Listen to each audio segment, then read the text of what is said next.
بسم اللہ الرحمن الرحیم کے بارے میں یہ چند گزارشات پیش کرنے کے بعد اب ہم اللہ تعالیٰ کے نام پر سورہ فاتحہ کی کچھ تفسیر شروع کرتے ہیں۔ یہ سورہ فاتحہ جو قرآن کریم کی سب سے پہلی سورت ہے، کل 7 آیتوں پر مشتمل ہے، اور یہ امتیاز بھی اس سورت کو حاصل ہے کہ قرآن کریم میں سب سے پہلے مکمل سورت جو نازل ہوئی وہی سورہ فاتحہ ہے۔ اگرچہ جیسا میں پہلے بھی عرض کر چکا ہوں، سورہ اقرا بسم ربک الذی خلق کی ابتدائی آیتیں سب سے پہلے نازل ہوئی تھیں، اور اس کے بعد سورہ مدثر کی بعد آیتیں نازل ہوئیں، لیکن وہ پہلی سورت، وہ سورت جو مکمل طور سے پہلی بار نازل ہوئی وہ سورہ فاتحہ ہے۔ اور اس سورہ فاتحہ کو پورے قرآن کریم کی ایک طرح سے تمہید بھی کہا جاتا ہے اور قرآن کریم کا خلاصہ بھی کہا جاتا ہے۔ یہ 7 آیتیں ہیں جن میں پہلی 3 آیتوں میں اللہ تعالیٰ کی حمد و ثنا ہے، یعنی باری تعالیٰ کی تعریف ہے، اور آخری 3 آیتوں میں انسان کی طرف سے، انسان کی زبان میں ایک دعا اور درخواست کا مضمون ہے جو اللہ تبارک و تعالیٰ نے اپنے رحمت سے خود ہی انسان کو سکھایا ہے۔ اور بیچ کی ایک آیت میں دونوں چیزیں مشترک ہیں، یعنی کچھ تو حمد و ثنا کا پہلو ہے اور کچھ درخواست اور دعا کا پہلو ہے۔ اس سورہ فاتحہ کی اہمیت کو بیان کرنے کے لیے اتنی بات بھی کافی ہونی چاہیے کہ اللہ تبارک و تعالی نے اسی سورت کو اس کام کے لیے منتخب فرمایا ہے کہ نہ صرف ہر نماز میں بلکہ نماز کی ہر رکعت میں اس کا پڑھنا ضروری قرار دیا گیا ہے۔ اور ایک حدیث میں نبی کریم سرور دو عالم صلی اللہ علیہ وسلم کا یہ ارشاد ہے کہ لا صلاۃ لمن لم یقرأ بفاتحۃ الکتاب، جو شخص سورہ فاتحہ نہ پڑھے اس کی نماز ہی نہیں ہوتی۔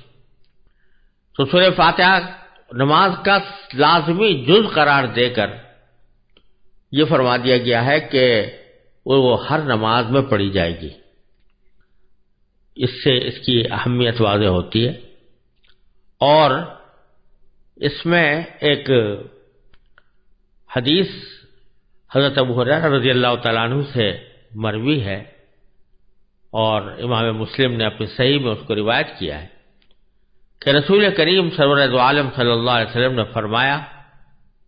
کہ اللہ تبارک و تعالی نے فرمایا ہے کہ نماز یعنی سورہ فاتحہ میرے اور میرے بندے کے درمیان 2 حصوں میں تقسیم کر دی گئی ہے، جن میں سے آدھا حصہ میرے لیے ہے اور آدھا حصہ میرے بندے کے لیے، اور جو کچھ میرا بندہ مانگتا ہے وہ اس کو دیا جائے گا۔ پھر اس کی تفصیل نبی کریم صلی اللہ علیہ وسلم نے اس طرح بیان فرمائی کہ بندہ جب نماز میں یہ کہتا ہے کہ الحمدللہ رب العالمین، جس کا معنی یہ ہے کہ تمام تعریفیں اللہ کی ہیں جو تمام جہانوں کا پروردگار ہے، تو اللہ تبارک و تعالی اس کے جواب میں فرماتے ہیں کہ حمدنی عبدی، یعنی میرے بندے نے میری حمد کی ہے، میری تعریف کی ہے۔ اور جب وہ کہتا ہے الرحمن الرحیم، تو اللہ تعالی فرماتا ہے کہ اثنا علی عبدی، کہ میرے بندے نے میری پھر تعریف کی ہے۔ اور جب بندہ کہتا ہے مالک یوم الدین، تو اللہ تعالیٰ فرماتے ہیں کہ میرے بندے نے میری بزرگی بیان کی، یعنی مجدنی عبدی، میرے بندے نے میری بزرگی بیان کی ہے۔ اور جب بندے کے درمیان، اور یہ آیت یعنی ایاک نعبد و ایاک نستعین، یہ میرے اور میرے بندے کے درمیان مشترک ہے، کیونکہ ایاک نعبد کے معنی ہے کہ ہم تیری ہی عبادت کرتے ہیں، تو یہ تو ایک طرح سے اللہ تعالیٰ کی حمد و ثنا ہے، ہم آپ کی عبادت کرتے ہیں۔ اور دوسرا جملہ ہے ایاک نستعین، جس کے معنی ہے کہ تجھی سے مدد مانگتے ہیں، تو دوسرا پہلو بندے کی دعا و درخواست کا ہے، اس لیے یہ فرمایا گیا کہ یہ میرے اور میرے بندے کے درمیان مشترک ہے، لیکن ساتھ ہی باری تعالیٰ یہ فرماتے ہیں کہ میرے بندے کو وہ چیز ملے گی جو اس نے مانگی۔ پھر جب بندہ کہتا ہے کہ اہدنا الصراط المستقیم، جس کے معنی یہ ہے کہ ہمیں سیدھے راستے کی ہدایت عطا فرما، تو حق تعالیٰ اس کے جواب میں فرماتے ہیں کہ یہ سب میرے بندے کے لیے ہے اور اس کو وہ چیز ملے گی جو اس نے مانگی، یعنی صراط مستقیم مانگ رہا ہے تو اس کو صراط مستقیم عطا ہوگی۔ یہ تفصیل صحیح مسلم میں حضرت ابو ہریرہ رضی اللہ تعالیٰ عنہ نے نبی کریم سرور دو عالم صلی اللہ علیہ وسلم سے نقل فرمائی ہے، اور اسی حدیث کی وجہ سے علماء کرام نے یہ فرمایا ہے کہ جب آدمی سورہ فاتحہ کی تلاوت کرے تو نماز کے اندر اس کی ہر آیت پر وقف کرنا چاہیے، یعنی الحمدللہ رب العالمین کہا، تھوڑی دیر ٹھہرے، اور تصور اگر یہ کیا جائے کہ اس کے جواب میں اللہ تبارک و تعالیٰ فرما رہے ہیں حمدنی عبدی، یعنی میرے بندے نے میری تعریف کی ہے، تو اور زیادہ بہتر ہے۔ اور اسی طرح جب الرحمن الرحیم کہے تو تھوڑی دیر ٹھہرے، یعنی ایک لمحے کے لیے ٹھہر جائے اور تصور کرے کہ میرے پروردگار نے اس کے جواب میں فرمایا کہ اثنا علی عبدی، یعنی میرے بندے نے میری ثنا کی ہے۔ اور جب مالک یوم الدین کہے تو پھر ٹھہر جائے ایک لمحے کے لیے اور یہ تصور کرے کہ باری تعالیٰ نے فرمایا کہ مجدنی عبدی، میرے بندے نے میری بزرگی بیان کی ہے۔ اور اسی طرح ایاک نعبد و ایاک نستعین اور اہدنا الصراط المستقیم میں بھی، تو ہر آیت پر وقف کرنا زیادہ بہتر ہے۔ اور علماء کرام یہ فرماتے ہیں کہ ایسی یہ بات کوئی اچھی نہیں لگتی کہ ہر فقرے کے جواب میں اللہ تبارک و تعالیٰ کچھ فرما رہے ہوں اور آپ بکٹوٹ آگے بڑھتے چلے جائیں اور ان الفاظ کا یا اس جواب کا کوئی انتظار یا اس کا کوئی موقع آپ نہ چھوڑیں اپنی تلاوت کے درمیان، تو یہ اچھی بات نہیں ہے۔ اس لیے علماء کرام نے فرمایا کہ ہر آیت پر تھوڑا وقف کر کے اس کو پڑھنا چاہیے۔ اب اس سورہ فاتحہ کی سب سے پہلی آیت ہے الحمدللہ رب العالمین۔ اس کا ترجمہ یہ ہے کہ تمام تعریفیں اللہ کی ہیں جو تمام جہانوں کا پروردگار ہے۔ یہ آیت ہے تو چھوٹی سی، لیکن اس کے دو حصے ہیں۔ ایک میں اللہ تعالیٰ کی تعریفیں بیان کرنے کا ذکر ہے اور دوسرے میں اللہ تبارک و تعالیٰ کی ایک خاص صفت یعنی رب العالمین بیان فرمائی گئی ہے۔ جہاں تک پہلے جملے کا تعلق ہے کہ الحمدللہ، اس کے معنی یہ ہے کہ تمام تعریفیں اللہ کی ہیں۔ حمد کا لفظ عربی زبان میں تعریف کے لیے بھی استعمال ہوتا ہے اور شکر کے لیے بھی استعمال ہوتا ہے۔ یہاں دونوں ترجمے کیے جا سکتے ہیں، لیکن تعریف کا ترجمہ کرنا اس لیے زیادہ بہتر ہے کہ یہ شکر کو بھی شامل ہے۔ تعریف زیادہ عام چیز ہے اور شکر خاص چیز ہے، تو اللہ تبارک و تعالیٰ دونوں کا مستحق ہے، یعنی اس کی تعریف بھی ہونی چاہیے، اس کا شکر بھی ادا کرنا چاہیے۔ لہذا اس کا جب ہم ترجمہ تعریف سے کریں گے تو اس میں شکر خود بخود شامل ہو جائے گا، اور شکر خود بخود اس درجہ شامل ہو گیا ہے کہ الحمدللہ کا لفظ یہ اللہ تعالیٰ کا شکر ادا کرنے کے لیے ایک مشہور فقرہ بن چکا ہے، اور عام حالات میں بھی جب آدمی اللہ تعالیٰ کا کوئی شکر ادا کرتا ہے تو الحمدللہ کہتا ہے۔ اس میں الحمد میں جو الف لام ہے اس کے بارے میں علماء کرام نے عربی زبان کے قواعد کے لحاظ سے اس کا ترجمہ کیا ہے کہ تمام تعریف۔ الحمد ویسے تو مفرد کا لفظ ہے تعریف، لیکن جب الف لام اس پر داخل ہو گیا تو اس کا ترجمہ یا اس کا مطلب علماء کرام نے تمام تعریفیں کیا کہ تمام تعریفیں اللہ کی ہیں۔ یہ ایک عجیب اور عظیم حقیقت کی طرف اشارہ ہے، اور وہ یہ کہ یوں تو انسان دنیا میں رہتے ہوئے بہت سی چیزوں کی تعریف کرتا ہے۔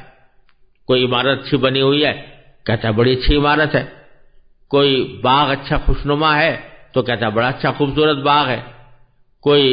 جنگل ایسا خوشنما نظر آتا ہے تو کہتا ہے بھائی بڑا دل فریب جنگل ہے. کوئی پہاڑ کے مناظر اچھے نظر آتے ہیں تو کہتے ہیں بڑے دل فریب مناظر ہیں. تو تعریفیں تو دنیا میں بہت ساری ہوتی رہتی ہیں، مختلف چیزوں کی ہوتی رہتی ہیں، لیکن یہ جملہ اس طرف توجہ دلا رہا ہے کہ جو بھی دنیا میں تعریف کی جائے، کسی بھی چیز کی تعریف کی جائے، حقیقت اگر دیکھو تو وہ اللہ تبارک و تعالیٰ کی ہی تعریف ہوگی. وجہ اس کی یہ ہے کہ جب آپ کسی چیز کی تعریف کرتے ہیں تو حقیقت میں وہ اس کے بنانے والے کی تعریف ہوتی. اگر آپ کسی عمارت کو دیکھ کر یہ کہیں کہ یہ بڑی شاندار عمارت ہے، بڑی خوبصورت عمارت ہے، بڑی مستحکم عمارت ہے، بڑی اچھی لگ رہی ہے، تو اس کا مطلب یہ ہوتا ہے کہ اس کے بنانے والے نے خوب بنایا ہے اس کو. یہ حقیقت میں اس کی کاریگری کی تعریف ہے، اس کی انجینئرنگ کی تعریف ہے، اس کی آرکیٹیکچر کی تعریف ہے، اور جس شخص نے بھی جن لوگوں نے اس کے بنانے میں حصہ لیا ہے ان کی تعریف. اگر آپ کسی کتاب کے بارے میں تعریف کرتے ہیں کہ یہ فلاں کتاب بڑی اچھی ہے، بڑی مفید ہے، بڑی نافع ہے، اس کو پڑھنے سے بڑا فائدہ ہوتا ہے، تو حقیقت میں وہ کتاب کی تعریف نہیں ہوتی، بلکہ کتاب لکھنے والے کی تعریف ہوتی ہے کہ اس نے اس کو بہترین طریقے سے لکھا. تو یہ ایک عام دستور کی بات ہے کہ کسی بھی چیز کی تعریف حقیقت میں اس کے بنانے والے کی تعریف ہوتی ہے، اس کے موجد کی تعریف ہوتی ہے. تو اس لحاظ سے اگر دیکھا جائے تو کائنات کی جتنی چیزیں ہیں سب اللہ تبارک و تعالیٰ کی پیدا کی ہوئی ہیں. جب اللہ تبارک و تعالیٰ کی پیدا کی ہوئی ہے تو ان کی اگر کوئی تعریف کی جائے گی تو پھر وہ حقیقت میں اللہ تعالیٰ ہی کی تعریف ہوگی.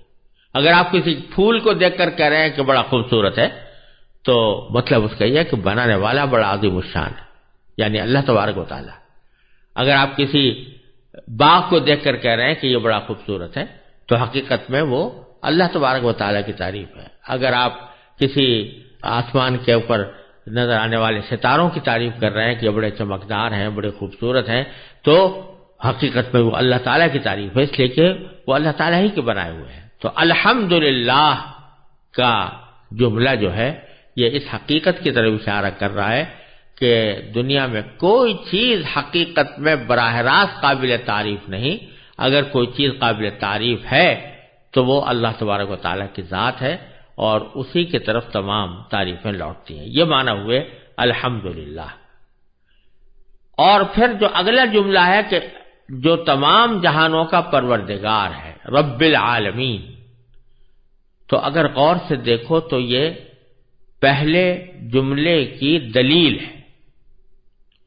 الحمدللہ کے معنی ہوئے تمام تعریفیں اللہ کی ہیں، رب العالمین اس کی دلیل ہے. کیوں ہے؟ اس لیے کہ وہی پروردگار ہے تمام جہانوں کا. تمام جہان اسی کے پیدا کیے ہوئے ہیں، نہ صرف پیدا کیے ہوئے ہیں بلکہ ان کی پرورش وہی کر رہا ہے. ایک تو ہوتا ہے پیدا کرنا اور ایک ہوتا ہے اس کی پرورش کرنا. پرورش کرنے کے معنی یہ ہوتے ہیں کہ ہر زندگی کے ہر لمحے میں اس کو جس چیز کی بھی ضرورت ہے وہ مہیا کی جائے. تو رب العالمین کے معنی یہ ہوئے کہ اللہ تبارک و تعالی نے تمام جہانوں کو پیدا بھی کیا ہے اور پیدا کرنے کے بعد ان تمام جہانوں کو جس جس چیز کی ضرورت ہوتی ہے اس چیز کی فراہمی کا ذمہ بھی اللہ تعالی نے خود لے رکھا ہے اور وہی چیز اس کو پہنچائی جاتی ہے، جس کو قرآن کریم میں دوسری جگہ فرمایا وَمَا مِن دَابَّةٍ فِي الْأَرْضِ إِلَّا عَلَى اللَّهِ رِزْقُهَا يَعْلَمُ مُسْتَقَرَّهَا وَمُسْتَوْدَعَهَا، کہ زمین میں کوئی چیز ایسی نہیں ہے، کوئی حرکت کرنے والا کوئی جانور ایسا نہیں ہے کہ جس کا رزق اللہ نے اپنے ذمے نہ لے رکھا ہو اور وہ رزق اس کو پہنچاتا ہے، اسی جگہ پہنچاتا ہے. تو رب وہ ہے کہ جو اس کے مصلحت کی خاطر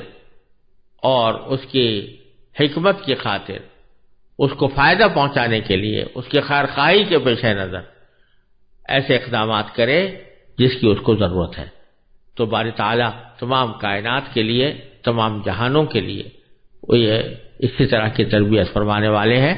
اور جو ذات اس طرح تربیت فرما رہی ہو تو ظاہر ہے کہ تعریف کی سزاوار اور اس کی اصل مستحق وہی ہے. اس لیے فرمایا گیا کہ تمام تعریفیں اللہ کی ہیں جو تمام جہانوں کا پروردگار ہے۔ اور عالمین کا لفظ جو یہاں پر استعمال کیا گیا ہے، جہانوں،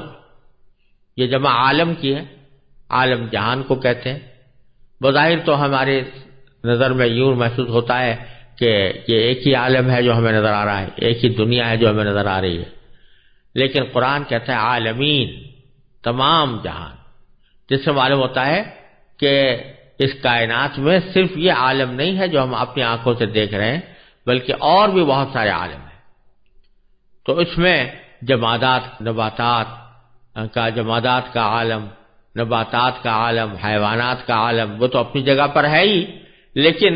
اس سے آگے فضا کا عالم، خلا کا عالم، ستاروں کا عالم، سیاروں کا عالم، اور پھر ان تمام آسمانوں سے ماورا ملائے اعلیٰ کا عالم، اور اسی طرح نیچے چلے جائیے تو زمینوں کا عالم، زمینوں کی تہوں کا عالم۔ ہر چیز ایک مستقل کائنات ہے، ہر چیز ایک مستقل عالم ہے، اور فرمایا یہ جا رہا ہے کہ پروردگار اللہ تبارک و تعالی ان سب کا پرورش کرنے والا ہے اور ان سب کا پروردگار ہے۔ یہ معنی ہے کہ تمام تعریفیں اللہ کے لیے ہیں، یا اللہ کی ہیں جو تمام جہانوں کا پروردگار ہے۔